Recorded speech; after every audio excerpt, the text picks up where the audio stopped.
Hoxe o 31 de agosto e para moitos iso é sinónimo de que rematan as vacacións. No sector do turismo Sanxenxo botan xa a vista atrás e analizan o que deu de si este agosto, o mes por excelencia do turismo na localidade. Segundo un estudo elaborado polo Consorcio de Empresarios Turísticos de Sanxenxo, a ocupación media cadou o 91,3%. O dato é tan só 4 décimas inferior ao collitado en agosto do 2017. Realmente hemos acabado cifras muy parecidas, décimas por debajo del año pasado, que ya considerábamos que era un año de récord, un año fantástico, por lo tanto un mes de agosto realmente espectacular, con algún síntoma sobre todo en el consumo, alguna caída, y estamos viendo cierta desaceleración en lo que a consumo se refiere, pero sin duda ninguna un estupendo agosto que creo que da pues un cierre muy interesante, muy bonito a esta temporada estival, después de un julio que realmente el tiempo no acompañó. Estes bons datos rexistranse en Sanxenxo malia o proceso de estancamento e caída da demanda turística en toda España. España en estos momentos está pasando por un proceso de adaptación,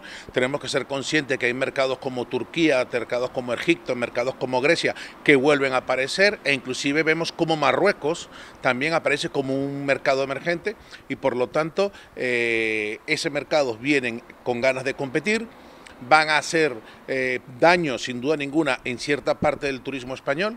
no exactamente en Galicia, pero nosotros seguramente nos veremos afectados de una manera secundaria. Dentro do Consorcio de Empresarios Turísticos de Sanxenxo entenden que o destino que representa a localidade segue a gozar dunha gran fortaleza. Iso demostran tamén, segundo din, as boas previsións que se agardan para o mes de setembro. La primera quincena va a ser una muy buena quincena, las reservas así lo indican, ya quedan pocas habitaciones, el que no haya reservado tiene que reservar porque la primera quincena va muy bien encaminada, la segunda quincena también tiene muy buena pinta y creo que el mes de septiembre va a ser un excelente mes de septiembre para Sanxenxo.